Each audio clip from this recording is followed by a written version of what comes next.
While the pursuit of wealth is often framed as a purely financial endeavor, it is a psychological minefield that has been dissected by the most profound thinkers in the field of human behavior.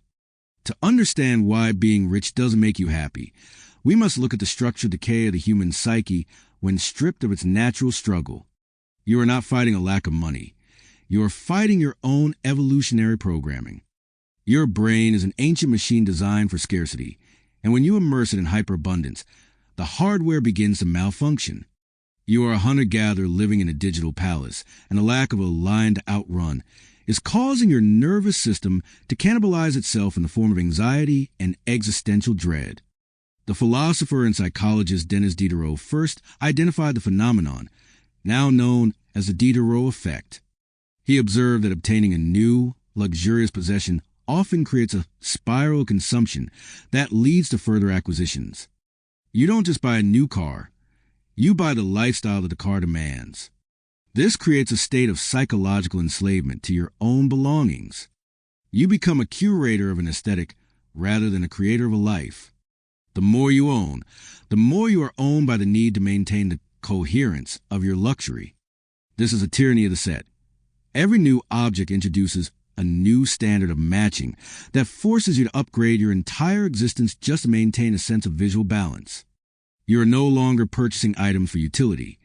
You are purchasing them to protect an image that is slowly suffocating your freedom. Viktor Frankl, psychiatrist and Holocaust survivor, argued in Man's Search for Meaning that the primary human drive is not pleasure, but the discovery and pursuit of what we personally find meaningful. Frankl identified the existential vacuum, a state of boredom and purposelessness that often manifests when people have their physical needs met but no spiritual or creative direction. Wealth provides the ultimate existential vacuum. When the struggle for bread is over, the struggle for meaning begins. If you have no why to live for, the how of your luxury becomes an unbearable weight. Frankl observed that when people lack meaning, they compensate with excessive power, money, or pleasure. Wealth is the most common anesthetic for a hollow soul, but it is an anesthetic that eventually wears off, leaving the patient in a state of terminal apathy. Without a mission that transcends your own comfort, your wealth is simply a high-definition screen for your own irrelevance. Abraham Maslow is famous for his hierarchy of needs, but his later work on Grumble theory is critical here. Maslow observed that humans never stop complaining. They simply move to higher-order grumbles. As you move up the hierarchy, you don't become satisfied. You simply start complaining about the quality of your self-actualization rather than the quality of your food. Wealth doesn't eliminate frustration. It simply makes your frustrations more abstract and harder to solve with a checkbook. You graduate from "I'm hungry" to "I'm not being recognized for my unique genius." This is the metapathology of the elite. When you have solved all your physical problems, your brain begins to interpret minor inconveniences as existential threats. You become fragile because you have lost the callous spirit that comes from navigating real hardship. Psychologist Mihaly Csikszentmihalyi pioneered the concept of flow, the state of total immersion in a task. He discovered that happiness is not a result of relaxation or passive consumption, but of active mastery. Flow requires a challenge-skill balance. The task must be difficult enough to test you, but not so hard that it breaks you. Wealth frequently kills flow. By using money to bypass challenges, outsourcing labor, buying shortcuts, or avoiding the grind, the wealthy person removes the very friction required to enter a flow state. You cannot buy a flow state. You must earn it through the sweat of competence. Passive leisure is the enemy of the human spirit. A life of pure consumption is a life of neurochemical bankruptcy because the brain only rewards us when we are operating at the edge of our capabilities. When you remove the struggle, you remove the possibility of the peak experience. The father of positive psychology, Martin Seligman, developed the PERMA model. Seligman's research proves that positive emotion is the least stable and least impactful element of lasting well-being. Wealth is incredibly efficient at buying positive emotion, but it is often a net negative for the other four pillars. It can distort relationships through transactionalism, making you wonder if people love you or your balance sheet. It can undermine meaning by providing too many distractions. It can hollow out achievement because success achieved through capital rather than character feels fraudulent to subconscious. Seligman's work suggests that wealth is a hygiene factor. It prevents the misery of poverty, but it does not produce the joy of flourishing. Furthermore, we must look at the work of Daniel Kahneman and the concept of loss aversion. For the wealthy, the pain of losing status or assets is far greater than the joy of acquiring new ones. You move from a growth mindset to a protective mindset. Your life becomes about the defense of perimeter rather than the exploration of a frontier. You are cognitively taxed by the fear of being exposed or displaced. This creates a chronic state of cortisol elevation.